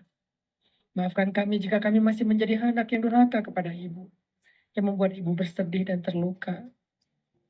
Ya Allah, balaslah kebaikan dan pengorbanan ayah kami. Ayah adalah laki-laki yang tidak suka bercerita. Dia tidak bercerita tentang kesusahannya, kesulitannya, pengorbanannya, perjuangannya. Dia tidak bercerita kepada kami. Tapi setiap kemudahan hidup yang kami dapatkan pasti hasil keringat dan perjuangannya, ya Allah. Diam-diam dia berkorban untuk kami. Diam-diam dia berjuang untuk kami. Diam-diam dia mensupport segala kebutuhan kami. Diam-diam dia menafkahi kami dengan segala kesusah payahannya. Diam-diam dia membesarkan kami. Itulah ayah yang tidak banyak berbicara, tidak banyak bercerita. Tapi dalam diam kami tahu betapa besar pengorbanannya, ya Allah. Balaslah pengorbanan ayah kami dengan rahmat-Mu, dengan kasih sayang-Mu. Karena kami tidak mampu membayar semua itu, ya Allah. Bahkan kami pernah membuatnya kecewa dan bersedih. Kami pernah membuatnya malu ketika kami mendebatnya di depan umum. Maafkan kami, ya Allah, anak yang durhaka kepadanya. Ya Rabbana, berikanlah kami taufik agar kami mampu menjalankan amanah-Mu menjadi khalifah di muka bumi. Memakmurkan bumi dengan akhlak, dengan iman, dengan ilmu, sebagaimana Engkau telah amanahkan itu kepada Adam kakek kami. Adam adalah seorang nabi yang mulia, nabi yang cerdas. Jangan biarkan kami menjadi orang yang hina dan bodoh, ya Allah. Ajarkan kepada kami ilmu-ilmu, baik ilmu akidah, ilmu tauhid, ilmu syariah, dan ilmu tentang kehidupan di bumi. Yang Engkau ajarkan kepada Adam, ajarkan kepada kami, ya Allah. Agar kami lebih mengenal Engkau, ya Allah.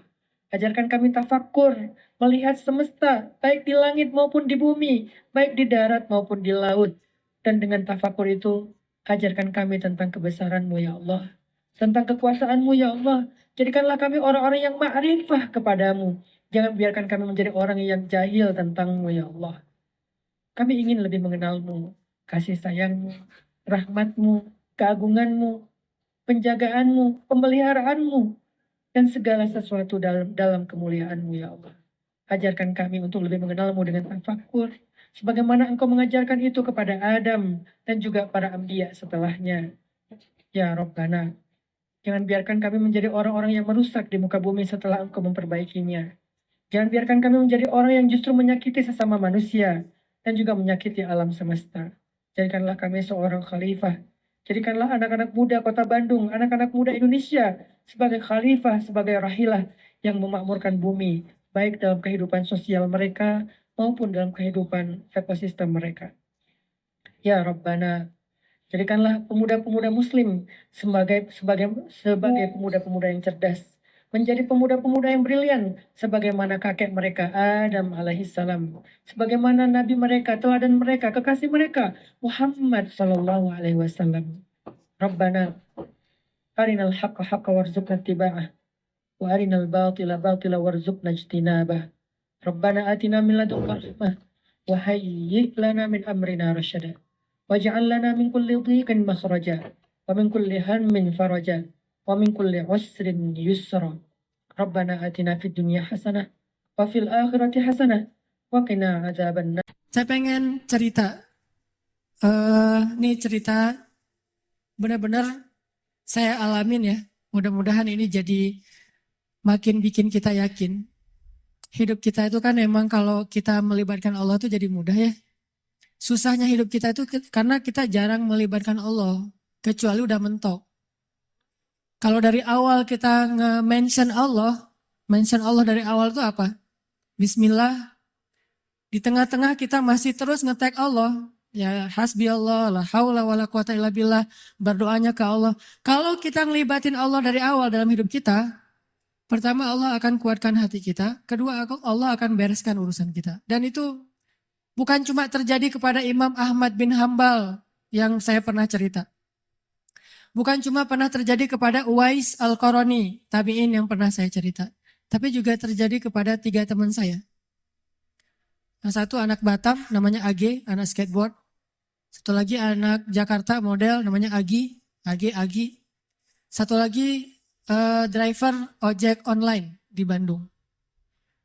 Ini 3-tiganya nih baru saya alami sekitar beberapa waktu yang lalu. Kalau yang ojek online sekitar sebulan yang lalu, kalau yang Agi baru 2 minggu yang lalu saya ngalamin. Apa ceritanya?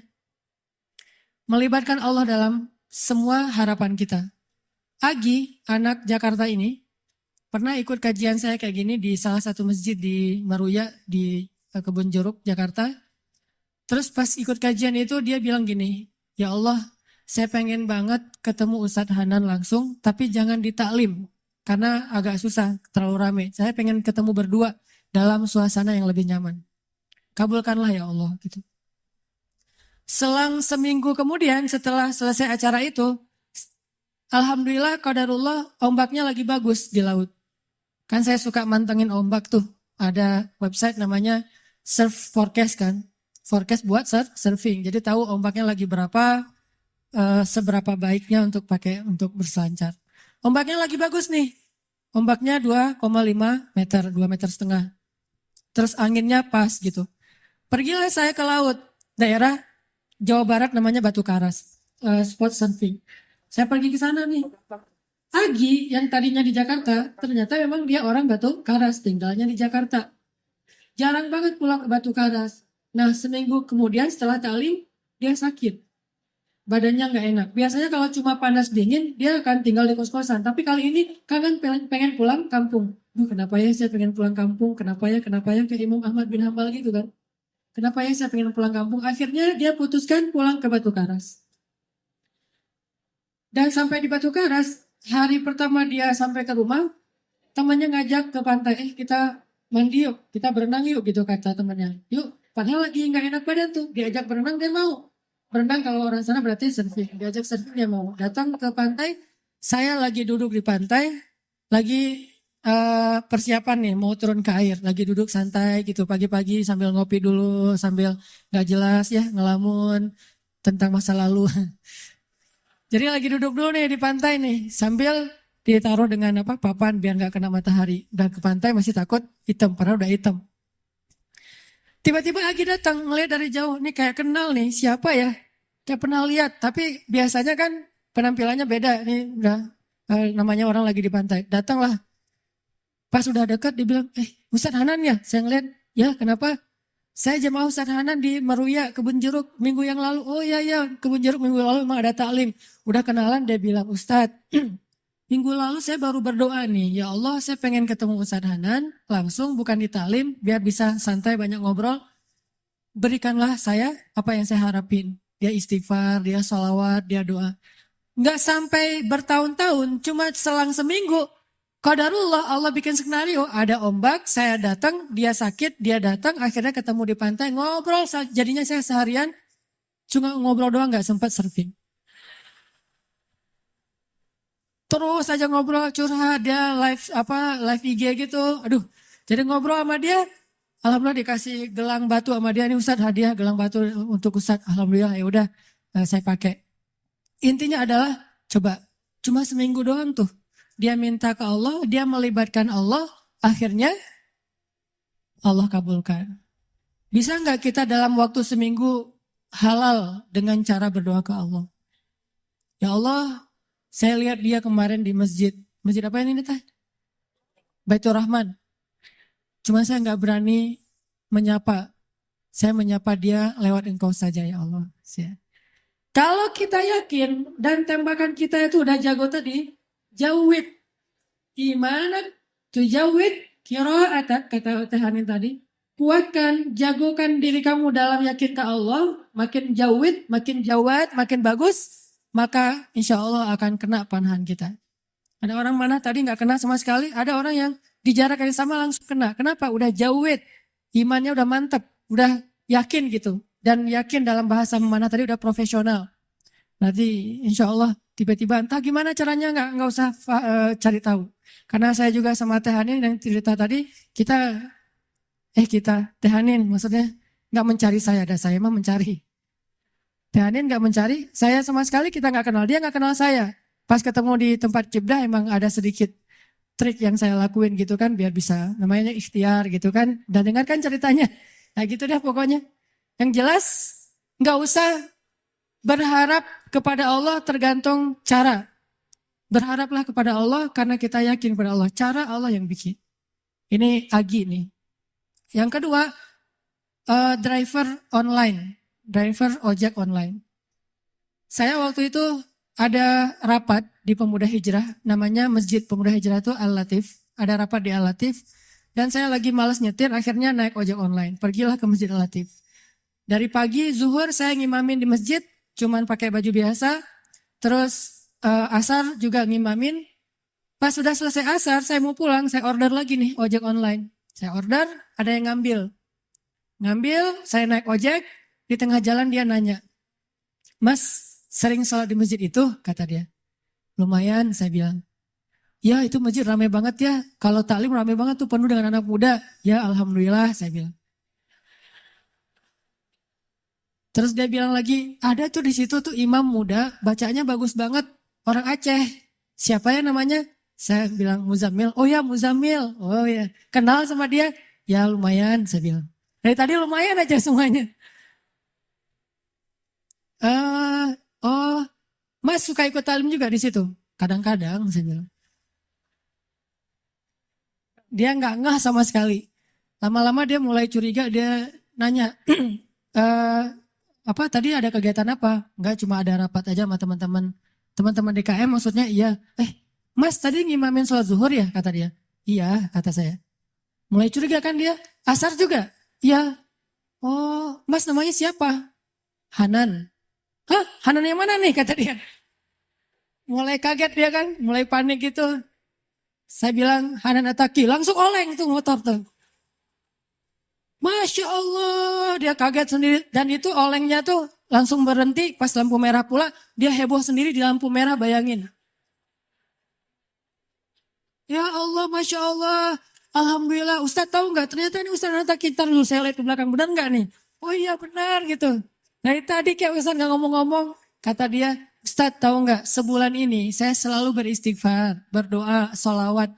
Ya Allah saya pengen banget ketemu sama itu. Tuh satu lagi gurunya Muzammil. Yang ceramahnya suka di YouTube katanya.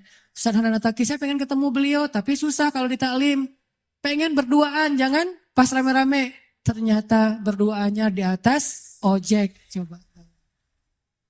Dan itu demi Allah kisah nyata teman-teman terjadi. Jadi Imam Ahmad yang pernah kita dengar ceritanya bukan cuma terjadi di Basrah. Terjadi juga di Indonesia. Terjadi di Jakarta, di Bandung, Surabaya, di Kediri, di mana-mana. Kalau kita melibatkan sebegitu mudahnya. Padahal dua orang ini saya kira bukan ulama. Bukan orang yang mungkin hijrahnya udah lama. Baru juga hijrah. Tapi kenapa diperlakukan oleh Allah semudah itu? Bagi Allah orang yang sudah taubat dari dosa seperti orang yang tidak berdosa. Orang yang sudah taubat dari dosa seperti orang yang tidak berdosa. Jadi sama Allah memperlakukan dia seperti Allah memperlakukan kekasih-kekasihnya yang soleh lainnya. Jadi jangan pesimis, jangan putus asa. Kalau kita melibatkan Allah, kita akan dikuatkan. Tenang aja, udah tetap la tahzan innallaha ma'ana. Yang terakhir tadi kisah AG. AG ini anak skateboard dari Batam. Dia itu kerja di sebuah perusahaan swasta di Batam, IO gitu. Dia pertama dapat hidayah itu dengerin istrinya dengar booster di YouTube. Mah dengerin apa tuh booster? Ini ada ustadz katanya juga senang main skate walaupun gak bisa sih cuma senang nemenin doang. Oh mana karena dia senang memang anak skate jadi ngelihat gitu. Oh ini ustadznya coba dengerin lagi. Oh kirain tadi cewek. Biasalah kayak gitu Maya. Gak tau jenggotan gini. Udah gitu, oh gimana coba dengerin, nangis. Selama ini dia udah belasan tahun gak sholat. Jangankan sholat sendiri, jangan sholat ke masjid, sholat sendiri aja gak pernah. Bahkan sholat Idul Fitri aja gak pernah. Kan kalau kita minimal sholat Idul Fitri ya, setahun 2 kali lah ya. Walaupun masbuk itu juga. Kenapa masbuk? Kebiasaan kalau Jumatan datangnya kalau khutbahnya udah selesai. Dan Idul Fitri, Idul Adha mah khutbahnya selesai sholat. Wah masih khutbah, ntar aja deh kalau udah selesai. Begitu datang orang udah pada pulang, loh kok nggak sholat sih? Sholat Idul Fitri itu sebelum khutbah. Ini salah dia. Dia nggak pernah sholat sama sekali, tapi tiba-tiba nangis, jadi kayak sadar dapat hidayah gitu. Tapi saya pikir emang bukan cuma dia yang dapat hidayah dengerin booster. Saya juga dengerin booster diri sendiri kayak dapat hidayah gitu. Oh benar juga ya kata Ustadz ini, kok saya dapat hidayah? Kata saya sendiri tuh. Kan ada ceramah saya misalnya sebutlah Allah itu maha baik, Allah segala macam. Saya pas dengar, ya ya Ustadz itu benar juga dia ngomonginnya tuh. Akhirnya saya dapat hidayah dari diri sendiri. Dia dapat hidayah. Setelah dia dapat hidayah, diam-diam dia sholat. Dia wudhu, gak mau ketahuan sama keluarganya. Dia tutup pintu, dia sholat di dalam kamar. Jarang-jarang kamarnya dikunci. Pas istrinya mau ngeliat ke dalam rumah, dalam kamar, diketok-ketok kok gak dibukain. Pas udah selesai dia sholat langsung buka-buka pura-pura tadi ketiduran gitu. Dia gak mau ketahuan lagi sholat. Setelah sholat dia berdoa, ya Allah Ustadz itu udah bikin saya sadar. Saya pengen banget ketemu beliau. Beri saya jalan ya Allah. Hari dia berdoa, besoknya dia ketemu dengan atasannya. Dia bilang, Pak boleh saya minta izin? Padahal dia jatah cutinya udah habis tuh. Gak ada dapat jatah cuti lagi. Atasannya nanya, izin kemana? Saya mau ketemu Ustadz saya di Bandung. Ini orangnya, saya dengar booster dari dia, jadi saya sadar. Oh ya udah, kamu cuti sesuka kamu deh, kata atasannya. Dimudahin, butuh uang saku, dikasih uang saku, berangkat dia ke Bandung, dan dia datang ke hari Rabu taklim saya yang rutin di Bandung itu yang di Masjid TSB Trans Studio, ketemu langsung dengan saya dan alhamdulillah Ustadz, mudah banget ya kalau kita menuju ke Allah. Yang susah itu kalau kita menjauh dari Allah. Tapi kalau menuju ke Allah, dipermudah, banyak banget urusan yang dipermudah. Saya malah dapat uang saku, saya malah dapat kayak bonus dari atasan saya. Keluarga saya alhamdulillah sekarang jadi lebih baik setelah saya berhijrah. Dan saya pengen ketemu dengan Ustadz, dimudahin banget. Ini lihat bukti. Bukan karena saya orang soleh, enggak. Kesolehan kita hanya Allah yang tahu. Tapi karena kita yakin sama Allah. Karena kita melibatkan Allah. Terus kenapa galau, kenapa khawatir, kenapa enggak tenang? Kalau kita bisa melibatkan yang maha kuasa dalam segala urusan kita. Jadi itu teman-teman, coba buktiin deh. Kalau teman-teman yang lain di tempat yang tadi saya ceritain udah membuktikan, kita pasti bisa lebih dari itu. Bukan hanya ketemu Ustadz, tapi juga ketemu dengan pasangan kita, menemukan rezeki yang halal untuk kita, apapun kebaikan.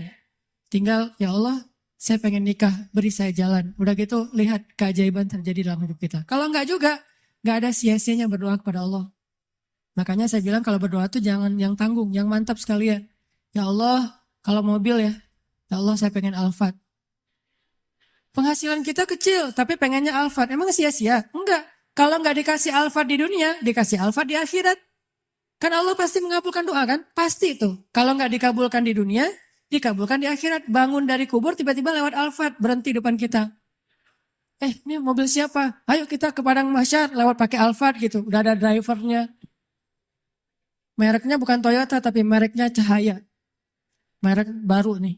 Belum dijual di Indonesia. Mereknya Cahaya. Kendaraan Cahaya yang lebih nyaman adalah Alphard. Jalan ke Padang Mahsyar. Kenapa saya dapat kendaraan ini ya Allah? Karena dulu kamu pengen banget punya mobil Alphard di dunia. Tapi aku tidak memberikannya di dunia karena itu tidak baik untuk kamu. Tapi aku berikan di akhirat. Apa sia-sianya berdoa kepada Allah? Jadi tetap ar-raja ilallah, berharapnya hanya ke Allah. Dan itulah obat untuk segala kegalauan.